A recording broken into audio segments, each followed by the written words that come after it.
Huwag niyo muna intindihin nyo.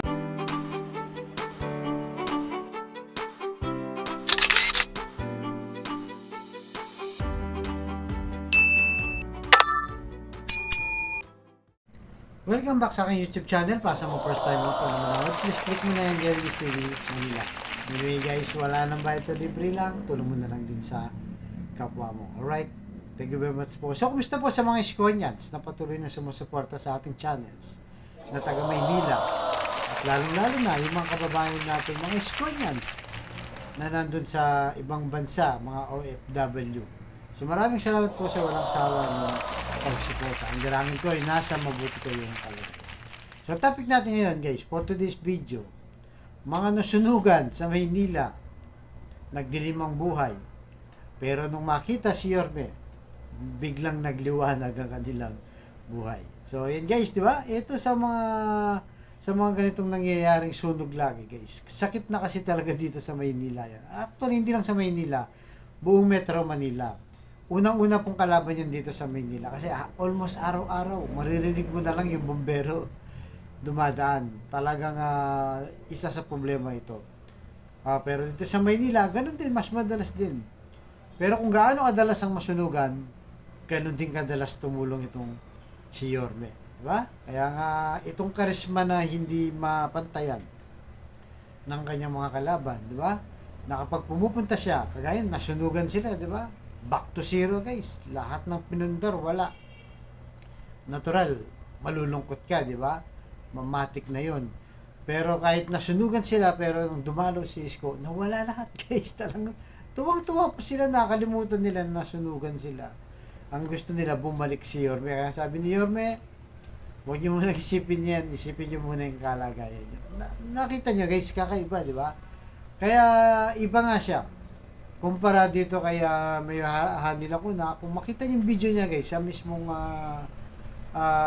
account nila sa FB tsaka ni Vice Mayor Yul, talagang makita mo yung crowd, napakatahimik, halos walang lumalapit. Kasi nga ang issue dito kay Mayor nila ko na yung ngiti lang, parang ayaw ipamigay guys, di ba? Parang ang bigat. Pero si Yorme, ngiti pa lang, di ba? Masaya na ang tao. Yan ang pagkaiba nila. At umiikot din naman siya guys kahit sa mga patay, di ba? Makita mo rin itong si Mayor Hani Lacuna, umiikot din, pumupunta rin sa mga patay, pero iba talaga yung crowd. Itong si Yorme kahit patay nagiging piyesta guys eh. Di ba? Napapasaya niya ang tao na nawawala yung mga problema pag nakikita nila itong si Boss Y. Kaya talagang swerte tayo guys. Kailangan natin talaga maibalik sa Maynila dahil itong si Yorme talaga nagbibigay ng inspirasyon at pag-asa sa mga Manileño dahil nga alam nila na sincere, walang halong kaplastikan. Kahit sabihin mo malapit na yung politika guys, next week file ng certificate of candidacy, hindi na tumatalab sa tao yan. Ang nakikita ng tao ay yung pagtulong ni Yorme, di ba, na hinahanap-hanap, kaya naging dahilan para bumalik siya dahil sa mismong tao ang naghahanap sa kanya dahil nga sa mga ganitong ginagawa niya na talagang nagbibigay ng kalakasan, ng pag-asa, at pag nagpayo siya, siyempre kasama si Lord lagi, di ba? At binigyan niya guys ng tig 10,000, 38 yata yung nasunugan kada isa. Malaking tulong na rin, di ba? Hindi mo mapagawa yung buong bahay, at least may malaking tulong na naibigay si Yorme. So dati pa guys, ginagawa na ni Yorme yan. Kaya narito guys, panoorin nyo kung saan may mga nasunugan, nagdilim ang kanilang buhay, pero nung makita si Yorme, biglang nagliwanag. Alright guys, so ganito lang po, yung susunod kong vlog. Thank you very much po sa inyong lahat na walang sawang pagsuporta. Okay, Manila, God first.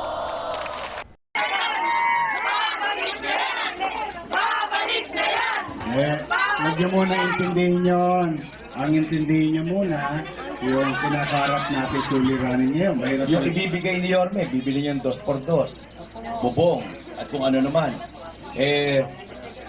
Kami, nag-ambagan din, magbibigay kami ng payo sa inyo ngayon.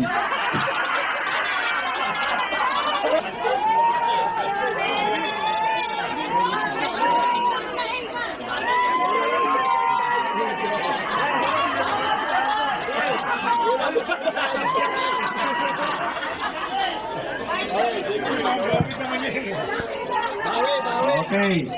Magandang hapon po sa inyong lahat.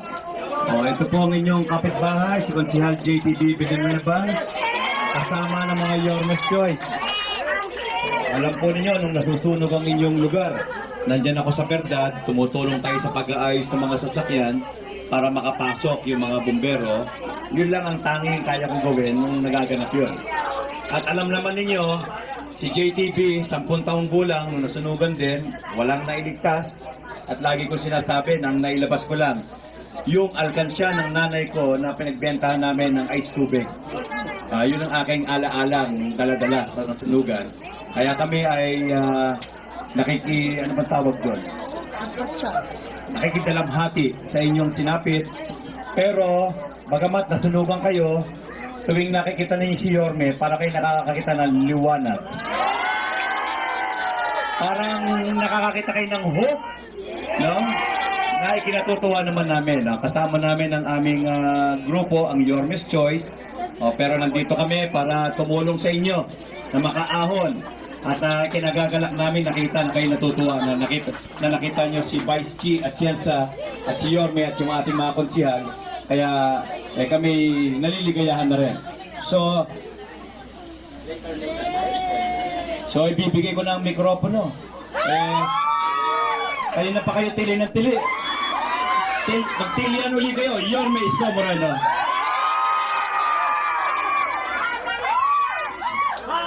Para kayo pinasunugan.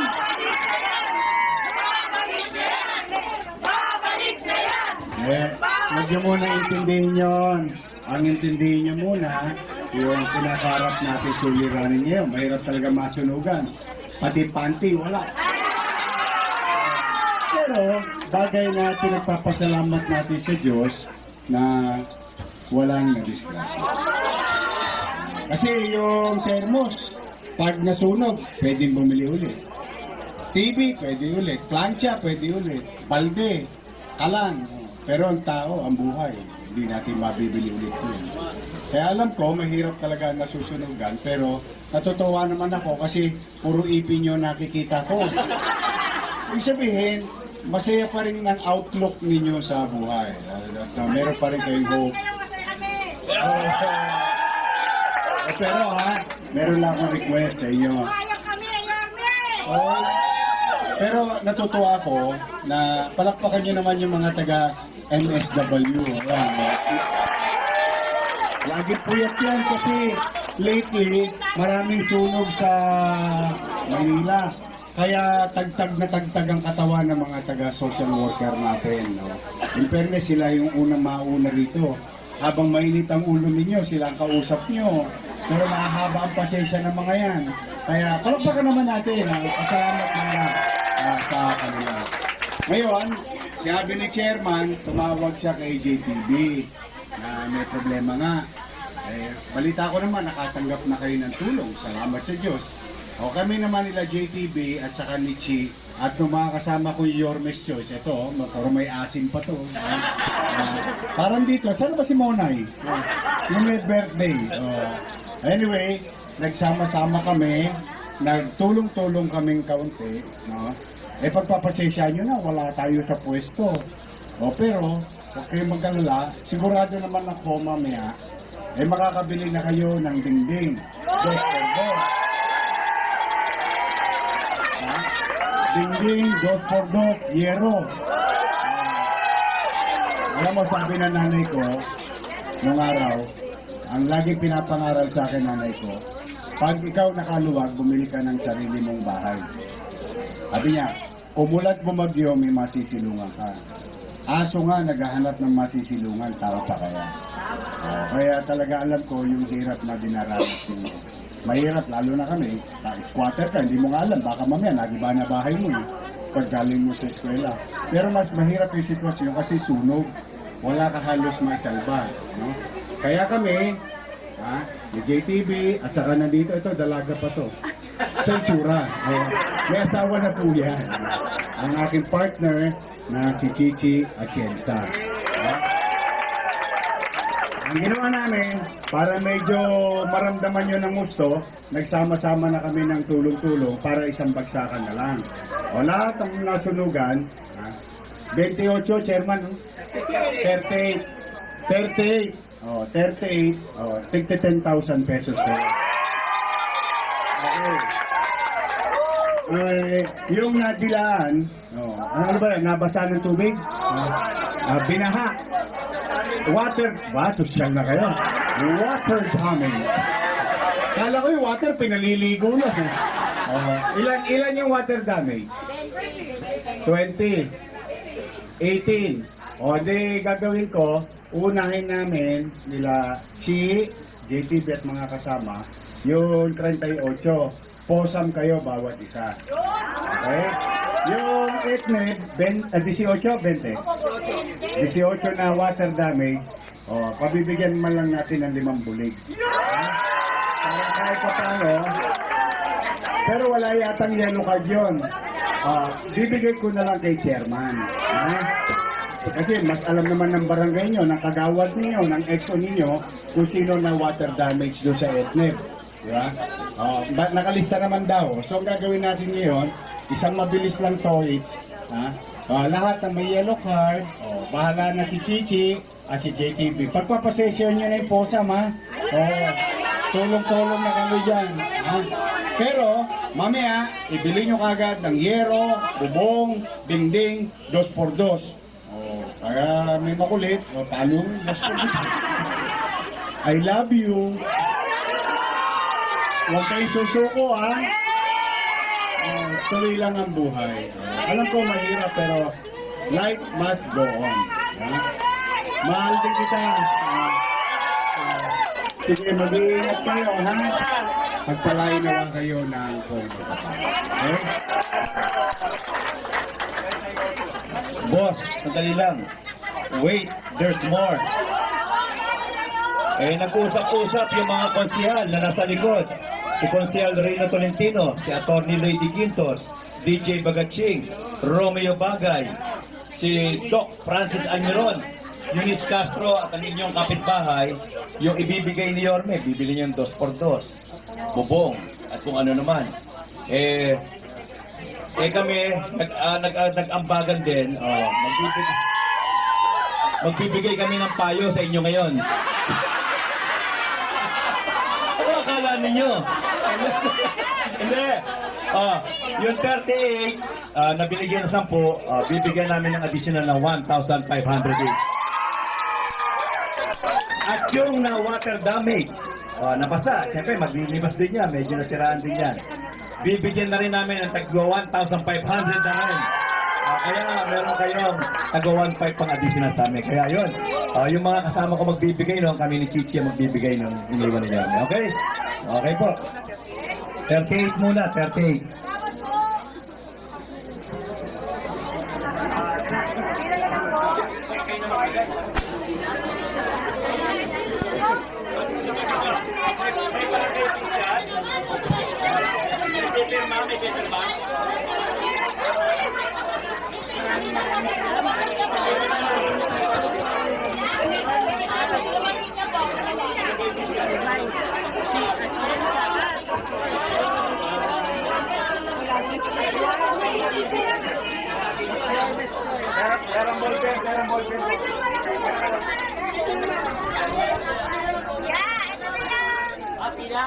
Bawat inisa lang nyo lang yung mabibigyan.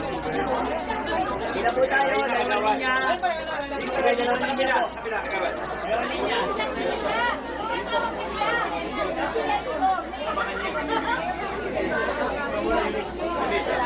Ito po isa grupo pa.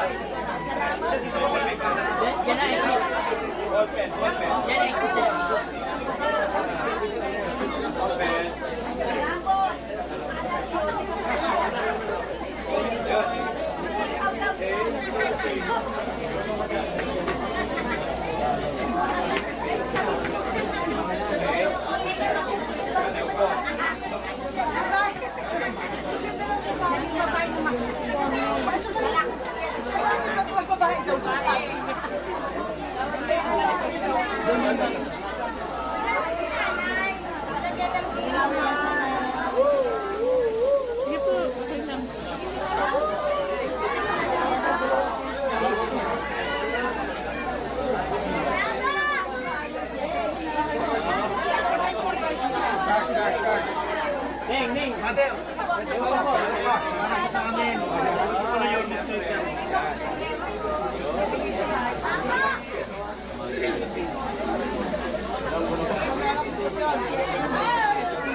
Sabi nyo lang na natin.